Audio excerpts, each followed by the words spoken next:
इस कार्यक्रम के पुण्यार्चक हैं स्वर्गीय श्रीमान सेठ माणिकलाल उगरचंद शाह एवं स्वर्गीय श्रीमती विमल श्री माणिकलाल शाह की पुण्य स्मृति में पुत्र पुत्रवधू पौत्र पौत्री बेटी दामाद एवं समस्त शाह परिवार। ओम नमः सिद्धेभ्य। नमः श्रीवर्धमानाय निर्धूतकलिलात्मने सालोकानां त्रिलोकानां यद्विद्यादर्पणायते यद्विद्यादर्पणायते।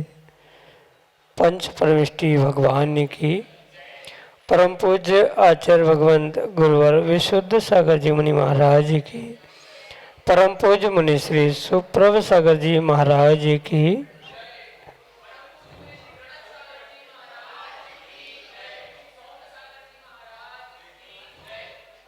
विकल्प कुछ ऐसा जो जीवन भर प्रतिपल मन में विकल्प उत्पन्न करता रहता है, लेकिन उसी विकल्प को यदि हम समीचीनता प्रदान कर देते हैं तो वही विकल्प जो मन में पूरे जीवन में दुख का कारण बन रहा था वह लौकिक सुख के साथ साथ पारमार्थिक सुख का भी कारण बन जाता है।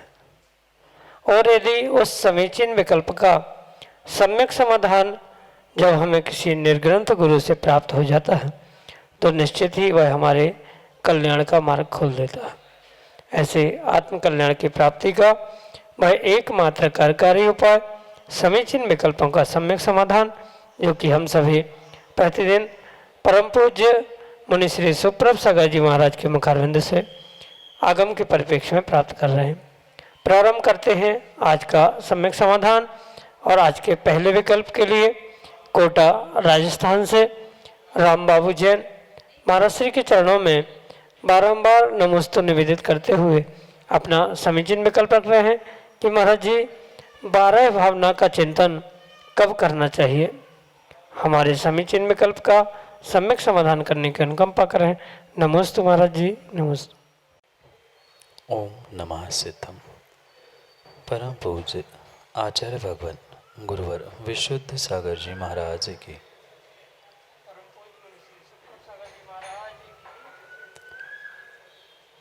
जीवन में ऐसा कोई भी क्षण नहीं है जो 12 भावना के चिंतन से रहित होना चाहिए। वास्तव में जिन जीवों को इस संसार अवस्था में पंचम काल में विशेष करके किसी भी प्रकार से सुख का वेदन करना है, आनंद की अनुभूति करनी है, तो उसे प्रति समय प्रतिपल 12 भावना का चिंतन करना बहुत आवश्यक है।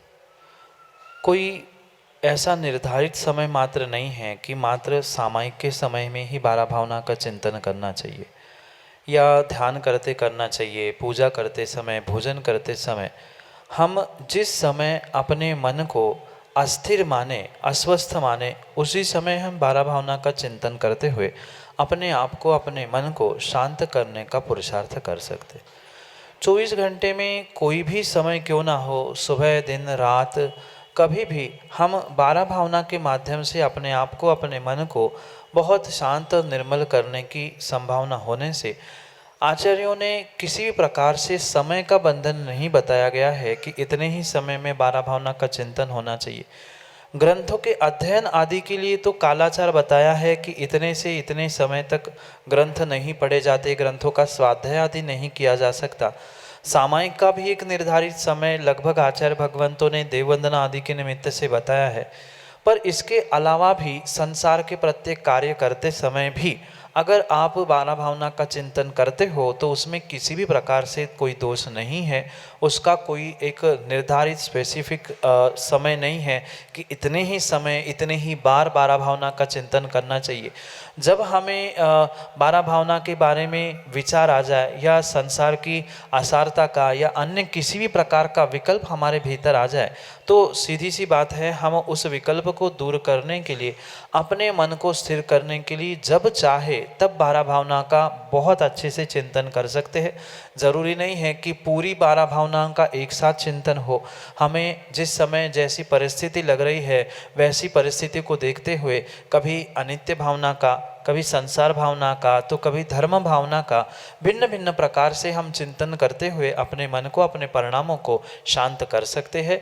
विशेष रूप से वह वैराग्य उत्पन्न करने के लिए बारह भावना का चिंतन कहा ज़रूर है, पर इसका मतलब ये नहीं है कि मात्र और मात्र उन बारह भावना के चिंतन से वैराग्य प्राप्त करने की ही भावना हो।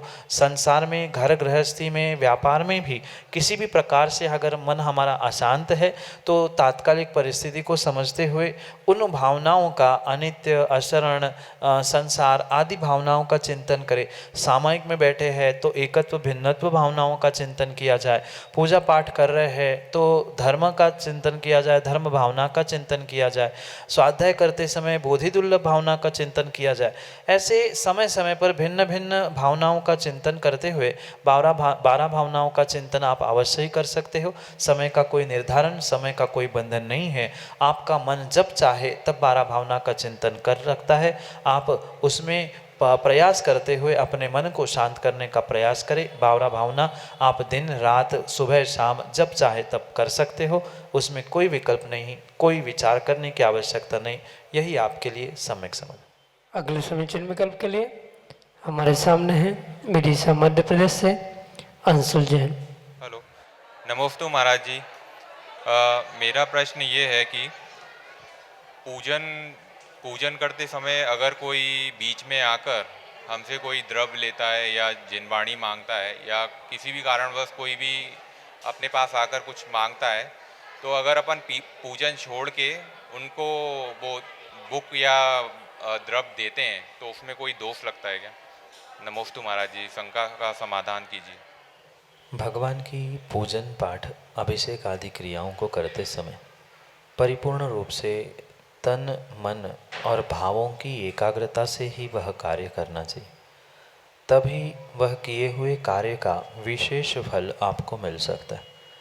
किंचित भी किसी भी कार्य के निमित्त से, किसी के टोकने रोकने से या अन्य भी कारणों से अगर उन क्रियाओं में विघ्न पड़ रहा है, चाहे आपका मन नहीं लग रहा, मन कहीं अन्यत्र जा रहा है, या जैसे आपने प्रश्न पूछा है किसी व्यक्ति ने कोई सामग्री, कोई द्रव्य, कोई ग्रंथ आदि मांगा और आप पूजा छोड़ के जा रहे हो, या किसी भी प्रकार से उस कार्य में यानी पूजन करने में रुकावट आ रही है, तो नियम से आपको अंतराय कर्म का आश्रय स्वयं को भी होगा, उस जीव को तो हो ही रहा है, क्योंकि आपके शुभ कार्य में उसने विघ्न किया तो विघ्न करने से अंतराय कर्म का आश्रय उसको भी होगा और साथ में स्वयं को भी होगा। क्योंकि स्वाभाविक सी बात है, कहीं न कहीं जो शुभ भावों की एक धारा प्रवाह से आपके परिणाम परिणति चल रही थी, उसमें कहीं ना कहीं से विघ्न आया, चाहे वह शरीर से शुभ क्रियाएं चल रही हो, वचनों से शुभ क्रिया चल रही हो या मन से शुभ परिणति चल रही हो, उन सभी में कहीं ना कहीं उतने छोटे से कार्य के निमित्त से किसी ने कुछ मांगा, अरे यार मैं तो पूजा कर रहा था, इसने बीच में ही मांग लिया, अब ले।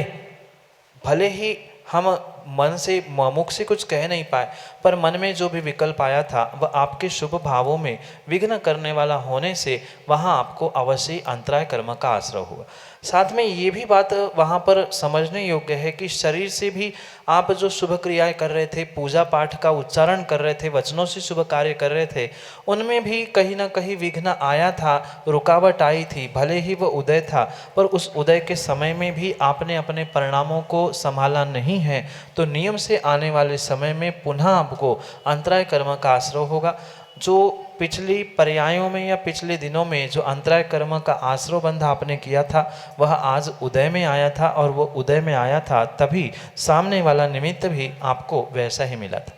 सामने वाले जीव ने जिसने आपके उस शुभ कार्यों में विघ्न डाला है उसके लिए तो दोष अंतराय कर्म रूपी कर्म का आश्रय देने रूप होगा ही, पर उस समय में भी आपने आकुल व्याकुल परिणाम किए, अपने शुभ परिणामों को थोड़ा सा भी इधर उधर कर लिया तो पक्का मान लेना आपको भी उस अंतराय कर्म का आश्रय वहाँ पर हो सकता है। ये भी ध्यान रखिए कि उस व्यक्ति ने कौन सी सामग्री मांगी है, माना कि ग्रंथ पुस्तक या कोई ऐसी ज्ञान की वस्तु मांगी है और जो आपने देने के लिए मना कर दिया, या हो सकता है पूजा करते समय आपके द्रव्य की थाली से वह द्रव्य ही मांग रहा हो और देने के लिए आपने मना किया, तो आपको और भी बहुत सारे दोष पुस्तक आदि के निमित्त से ज्ञानावरणी दर्शनावरणी का भी वहाँ कर्म का आश्रय हो सकता है। इसलिए ये अवश्य समझे कि भावों को ना बिगाड़ते हुए हमें वह कार्य करना नहीं करना इसका निर्णय करना होगा। अगर वह कार्य शुभ वस्तु के मांगने के निमित्त से है, ग्रंथ मांग रहे हैं, कोई द्रव्य सामग्री चढ़ाने के लिए मांग रहे हैं और आप उसे दे रहे हैं बिना भावों को बिगाड़े, तो किसी भी प्रकार से दोष नहीं है। पर आप किंचित भी उन निमित्तों से भावों को बिगाड़ते हो तो ये पक्का है कि आप कहीं ना कहीं दोष प्राप्त कर रहे हो और अंतराय कर्म का ही आप आश्रयबंध कर रहे हो। इसलिए भावों को ना बिगाड़ते हुए आपने सहजता से 1 मिनट में वह सामग्री द्रव्य पुस्तक आदि उनको दे दी तो उसमें दोष नहीं है, पर भाव बिगड़े हैं तो नियम से दोष है। यही आपके लिए सम्यक समझ। अभिषेक जैन खुरई मध्य प्रदेश से अगले समीचीन विकल्प के लिए। नमोस्तु महर्षि, मेरा एक विकल्प है, उसका मैं सम्यक समाधान चाहता हूँ। महाजी, वर्तमान में देखा गया है कि जो लोग सच्चे रास्ते पे चलते हैं, धर्म कार्य करते हैं और धर्म की क्रियाओं में आगे रहते हैं, उनके जीवन में बहुत कठिनाई आती हैं। और जो आज इस युग में गलत कार्य कर रहे हैं और जो गलत चीज़ों में आगे गलत कार्य करते हैं, गलत धर्म के मार्ग में आगे भी नहीं रहते, वो बहुत फल फूल रहे हैं। ऐसा क्यों महाराज जी? मेरी सम्यक विकल्प का सम्यक समाधान करें। नमोस्तु महाराज। जो कर्म पूरब किए खोटे, जिए क्यों नहीं सिएरा। अगर आपने पूर्व में ऐसे विपरीत कार्य नहीं किए होते तो वर्तमान में आपको दुख, संकट, परेशानी, कष्ट आदि रूप वह किसी भी प्रकार से फलीभूत नहीं होते।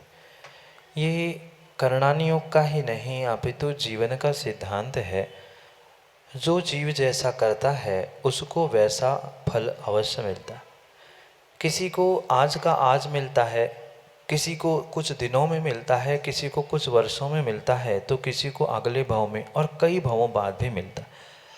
जो वर्तमान में आप अच्छा कर रहे हो, धर्म के मार्ग पे चल रहे हो, या जो जीव धर्म के मार्ग पे चलते हुए भी संकटों का सामना कर रहा है, दुखों को भोग रहा है, कहीं न कहीं उसके तीव्र पाप कर्म का उदय चल रहा है, जो कि पिछली पर्याय या पिछले दिनों के निमित्त से उसने आश्रय बंध को प्राप्त किया। और वर्तमान में पाप करते हुए भी जो जीव सुखी दिख रहे हैं, धर्म ना करते हुए भी बहुत फल फूल रहे हैं, ये कहीं ना कहीं उनके पिछली पर्याय का, पिछले समय का तीव्र पुण्य का उदय है, जिसके कारण से उनके जीवन में वह सुख दिखने में आ रहा है। जरूरी नहीं है कि आपने आज कार्य किया और तुरंत वो फलीभूत हो। कर्म उदय में आने के लिए कुछ आबादा काल आवश्यक होता है, कर्म पकने के लिए कुछ काल आवश्यक होता है। उस काल के निमित्त से ही कर्म उदय में आता है और बिल्कुल फिर वैसा ही फल भी देता है। इसलिए अवश्य समझे कि आज आपके साथ जो कुछ भी अच्छा बुरा घटित हो रहा है, वह परिपूर्ण रूप से कहीं ना कहीं पिछले कर्म का उदय है। चाहे वह सुख रूप आ रहा हो, चाहे दुख रूप आ रहा हो। जो आज धर्म कर रहा है उसको नियम से पुण्य का आश्रय हो चुका है, पुण्य का बंध वह कर रहा है, अगर सच्चे भावों से उसने किया है तो।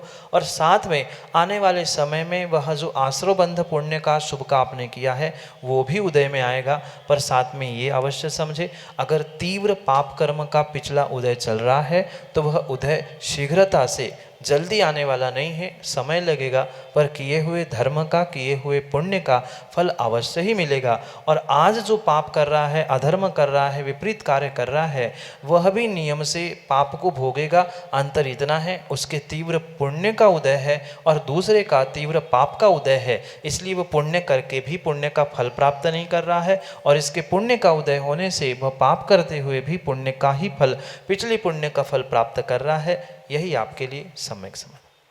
प्रज्ञाजन छतरपुर मध्य प्रदेश से अगले समीचीन विकल्प के लिए। नमोस्तु महाराज श्री, नमोस्तु महाराज श्री। भक्ति और तप में क्या बलशाली कौन है? नमोस्तु महाराज श्री।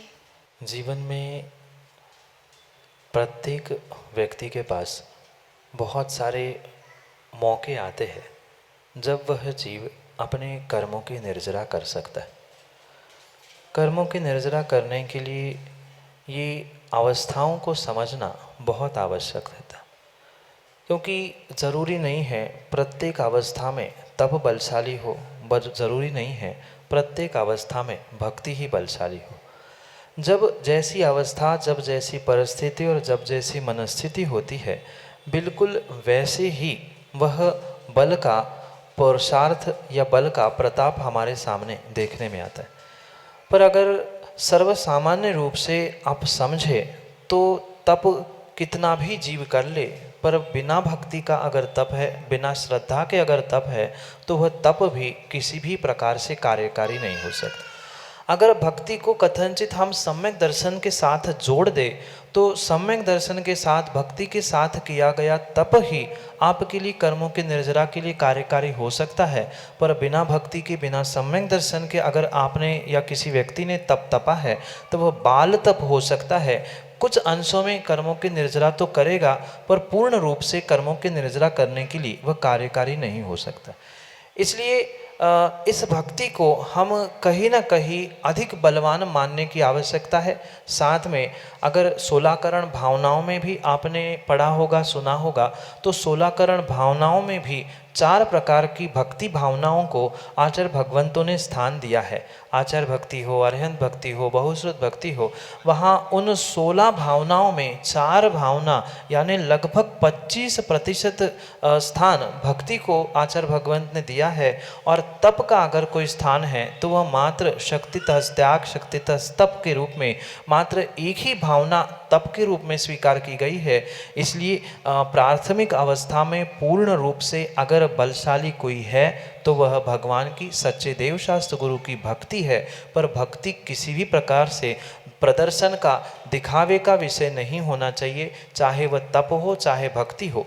अगर किसी भी प्रकार से दिखावे के लिए, लोगों की प्रशंसा प्राप्त करने के लिए या किसी लौकिक उद्देश्य की जा रही है, वहाँ चाहे तप हो चाहे भक्ति हो, वह दोनों भी बलशाली, बलवान नहीं हो सकते।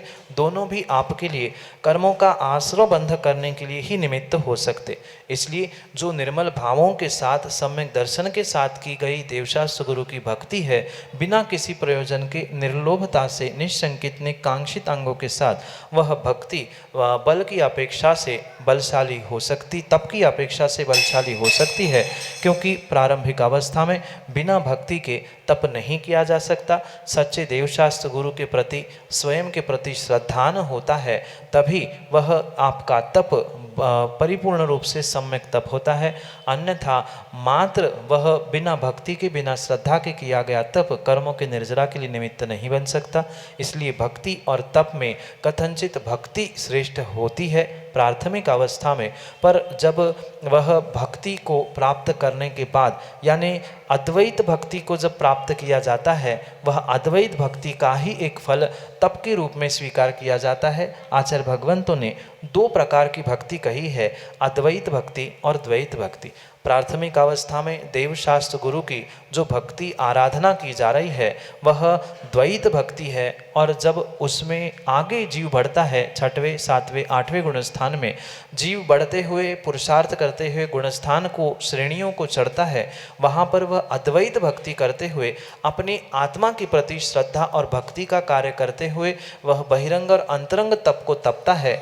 वह अद्वैत भक्ति को ही कथनचित तप कहा जा सकता है। इसलिए मैं तो कहता हूँ तप और भक्ति में श्रेष्ठ भक्ति होती है, चाहे द्वैत हो चाहे अद्वैत हो, भक्ति पूर्वक किया गया तप ही कर्मों के निर्जरा के लिए कार्यकारी है। यही आपके लिए सम्यक समाधान। आकांक्षा जैन, जयपुर मिडिसा मध्य प्रदेश से अगले समीचीन विकल्प के लिए। नमोस्तु महाराष्ट्री। मेरा प्रश्न ये है कि भगवान के सिर पर केश क्यों बने होते हैं? उनका तो केश लॉन्च हो जाता है, फिर भी कृपया मेरे समीचीन विकल्प का समाधान करने की अनुकंपा करें। नमोस्तु महाराष्ट्री। ये बात आगम के परिप्रेक्ष्य में समझने की आवश्यकता है कि भगवान की जो प्रतिमा बनाई जाती है, विशेष करके अरिहंत भगवान की प्रतिमा बनाते समय उन भगवान की पहचान के रूप में आचार्य भगवंतों ने बताया, जो भगवान के मस्तिष्क पर बाल बने रहते हैं, केस बने रहते हैं, चाहे गोल गोल हो या अन्य भी किसी प्रकार से बने हो, वह केस विन्यास कहलाया जाता है। वह केस विन्यास भगवान की प्रतिमा के जो छाती पर कुछ चिन्ह बना रहता है उसे श्रीवत्स कहा जाता है। हाथों पर लकीरें, कुछ फूल आदि बनाई रहते हैं, नाखून बने रहते हैं, ये पूर्ण रूप से अरिहंत प्रतिमा के लक्षण बताए। और जिन प्रतिमा में केस विन्यास नहीं होता है, मतलब बाल नहीं बने होते हैं, श्रीवत्स नहीं होता, नाखून नहीं होते, हाथों की रेखाएं नहीं होती, फूल आदि नहीं होता, ऐसी प्रतिमा को आचार्य भगवंतों ने सिद्ध प्रतिमा कहा है। तो सिद्ध प्रतिमा और अरिहंत प्रतिमा का स्वरूप समझ में आए, भिन्नता समझ में आए, इसलिए मुख्यतः से अरिहंत प्रतिमा पे ये केस विन्यास आदि बनाए जाते। साथ में ये भी बात अवश्य ध्यान रखें कि ज़रूरी नहीं है कि भगवान ने जब केस लॉन्च किया तुरंत तभी उनको केवल ज्ञान हुआ। केस लॉन्च करने के बाद, जैसे आदिनाथ भगवान थे, आदिनाथ भगवान ने दीक्षा लेते समय केस लॉन्च किए, उसके उपरांत 6 महीने वो तपस्या में लीन हो गए। तो ये विशेष बात समझने योग्य होगी कि ज़रूरी नहीं है कि केस लॉन्च के दूसरे ही दिन उनको केवल ज्ञान हुआ हो। कुछ महीने बाद, कुछ दिनों बाद केवल ज्ञान होता है, और केवल ज्ञान होने के बाद उनके केस नाखून बढ़ते नहीं हैं, जो जितने होते हैं उतने ही होते हैं। इसलिए वो एक प्रतीकात्मक चिन्ह है। भगवान अरिहंत की प्रतिमा, वो तो चिन्ह होने से, प्रतीकात्मक होने से दोनों प्रकार से उसे समझना होगा। केस लॉन्च करने से ही भगवान अरिहंत नहीं बने हैं, कुछ दिनों बाद बने तो कुछ ना कुछ बाल अवश्य ही आले होंगे। सीधे सीधे बाल कहीं जगह बने मिलते हैं, कहीं गोल बने मिलते हैं, कहीं और भी प्रकार से बने मिलते हैं। तो ये केस विन्यास का तरीका अरिहंत प्रतिमा को सिद्ध प्रतिमा से पृथक करने का एक कारण है। साथ में ये भी समझे कि केस लॉन्च करने पर ही केवल ज्ञान नहीं हुआ, कुछ दिनों बाद होता है। जैसे आदिनाथ भगवान 6 महीने तपस्या में लीन हो गए, हमारे बाहुबली भगवान भी 1 वर्ष तक तपस्या में लीन थे। तो उन सभी के निमित्त से ये समझना होगा कि वह केस लॉन्च करने पर ही केवल ज्ञान नहीं होता, केस लॉन्च करने के बाद भी वे तपस्या करते हुए लंबे समय तक रहते हैं और उसके बाद उनको केवल ज्ञान होता है। केवल ज्ञान होने पर उनके बाल, नाखून आदि बढ़ते नहीं हैं, जो जैसे है उतने ही रहते हैं। इसलिए उसका ही एक प्रतीक रूप वह अरिहंत की प्रतिमा है, इसका प्रतीक रूप उनके मस्तिष्क पर वह केस विन्यास, केस आदि बनाए रहते हैं। यही आपके लिए सम्यक समाधान। श्रीमती रूबी जैन, विदिशा मध्य प्रदेश से अगले समीचीन विकल्प के लिए। नमोस्तु महाराष्ट्री। मेरा प्रश्न है, मनुष्य परिश्रम तो करता है बट उसका फल नहीं मिलता है या फिर बहुत अल्प मिलता है, तो इसके लिए कौन जिम्मेदार होता है? या तो मनुष्य का भाग्य या फिर उसके परिश्रम में कुछ कमी रह जाती है। इसके अलावा बोला जाता है, लिखा है जो लकीरों में मिलेगा वो तकदीरों में। तो महाराज श्री, इस हिसाब से तो केवल मनुष्य का भाग्य ही उसके कार्य पर निर्भर करता है। कृपया मेरी शंका का समाधान कीजिए। कोई भी कार्य मात्र भाग्य पर निर्भर नहीं होता, कहीं ना कहीं जीव का पुरुषार्थ है उसके लिए आने वाले समय के लिए या वर्तमान के लिए भाग्य बनाने वाला हो। वर्तमान में बहुत मेहनत करने के बाद भी, कड़ा परिश्रम करने के बाद भी अगर सफलता नहीं मिल रही है, प्रशंसा नहीं मिल रही है, कार्य की सिद्धि नहीं हो रही, कहीं ना कहीं इसके पीछे पुण्य पाप का खेल तो हो सकता है। पर ये अवश्य समझे, जो वर्तमान में पुण्य पाप भाग्य रूप आपको दिखाई दे रहा है, वह कभी ना कभी किसी न किसी प्रकार से आपने किया गया पुरुषार्थ ही है। अगर पिछले दिनों में आपने सम्यक पुरुषार्थ किया होता तो शायद ऐसे कर्म का उदय आपके साथ नहीं होता, और ऐसे कर्म का उदय नहीं होता तो आपका वैसा पुरुषार्थ भी नहीं होता। इसलिए अवश्य समझे, भाग्य और पुरुषार्थ ये दोनों परस्पर एक दूसरे के निमित्त से एक दूसरे पर आलंबित होते हैं, अवलंबित होते हैं। जैसा जीव का भाग्य होता है, कुछ अंशों में उसका पुरुषार्थ भी वैसा होता है, और जैसा जीव का पुरुषार्थ होता है, कुछ अंशों में उसका भाग्य भी वैसा ही होता है। इसलिए मात्र भाग्य से, मात्र पुरुषार्थ से काम नहीं होता, अपितु दोनों युगपत जब कार्यकारी होते हैं, फलीभूत होते हैं, तभी प्रत्येक कार्य की सिद्धि जीवन में हो सकती है, अन्यथा नहीं हो सकती। भले ही आप बहुत मेहनत पुरुषार्थ करते हैं, पर उस मेहनत पुरुषार्थ को फल नहीं मिल रहा है, या किसी भी प्रकार से कार्य की सिद्धि नहीं हो रही है, तब ये समझना होगा कि कहीं ना कहीं कुछ अंशों में पुरुषार्थ की भी कमी है, और कुछ अंशों में आपका भाग्य भी साथ नहीं दे रहा है। पुरुषार्थ भी करते हुए अगर फलीभूत नहीं हो रहा तो हो सकता है पुरुषार्थ विपरीत रूप से हो रहा हो, पुरुषार्थ कुछ कम पड़ रहा हो। पुरुषार्थ बहुत होने पर भी अगर कार्य सिद्ध नहीं हो रहा है, तब ये समझना होगा कि पुरुषार्थ करने के बाद, मेहनत करने के बाद भी फलीभूत नहीं हो रहा, मतलब कहीं ना कहीं थोड़ा सा भाग्य, पुण्य कम पड़ रहा है। इसलिए पुण्य और भाग्य, पुरुषार्थ, इन सबके उपस्थित होने पर ही कार्य की, जीवन की प्रत्येक घटनाओं की सिद्धि हो सकती है, अन्यथा नहीं हो सकती। इसलिए ये निर्णय करने की आवश्यकता है, भाग्य से ही सब कुछ नहीं होता। ये जो कहा जाता है, लिखा है जो तकदीर में आदि, ये सब लिखने की बातें हैं, समझाने की, अपने मन को समझाने की बातें हैं, पर तकदीर लिखने वाला कोई भगवान नहीं है, भाग्य बनाने वाला अन्य दूसरा कोई नहीं है। आपका ही पुरुषार्थ जो पिछले दिनों में आपने किया था वह आज भाग्य बना है, और आज जो आप पुरुषार्थ करेंगे वह आने वाले समय में आपके लिए भाग्य बनेगा। वह भी एक दूसरे के निमित्त से, एक दूसरे के लिए पूरक है। जैसा भाग्य वैसा पुरुषार्थ, जैसा पुरुषार्थ वैसा भाग, यही आपके लिए सम्यक समाधान। जय जन बंधु, हम सभी लाभ ले रहे थे सम्यक समाधान का, समीचीन विकल्पों का सम्यक समाधान, जिसके माध्यम से हम सभी लोग अपने विकल्पों का समाधान सुनते हैं। अगर आप इस कार्यक्रम से जुड़ना चाहते हो तो आप नीचे पट्टी पे, स्क्रॉल पे जो नंबर चल रहे हैं उसके माध्यम से आप हमें व्हाट्सएप के द्वारा अपने विकल्प हम तक पहुंचा सकते हो। हमारा व्हाट्सएप का नंबर है 8707548811। इस व्हाट्सएप के नंबर पे आप अपने विकल्प हम तक पहुंचा सकते हो, और ऑडियो मैसेज, वीडियो मैसेज या टेक्स्ट मैसेज के माध्यम से द्वारा आप अपने विकल्प हम तक पहुंचा सकते हो। samyak.samadhan@gmail.com यह हमारी ईमेल की आईडी है। आप ईमेल के प्रयोग उपभोक्ता हो तो आप ईमेल के माध्यम से भी अपने विकल्प हम तक पहुंचा सकते हो। नीचे पट्टी पे पूरे कार्यक्रम के दौरान ईमेल आईडी एवं जो व्हाट्सएप के नंबर से वो फ्लैश हो रहे हैं, आप उसके माध्यम से अपने विकल्प हम तक पहुंचा सकते हैं। इस कार्यक्रम के पुण्यार्जक थे स्वर्गीय श्रीमान सेठ माणिकलाल उगरचंद शाह एवं स्वर्गीय श्रीमती विमल श्री माणिकलाल शाह की पुण्य स्मृति में पुत्र पुत्रवधू, पौत्र पौत्री, बेटी दामाद एवं समस्त शाह परिवार।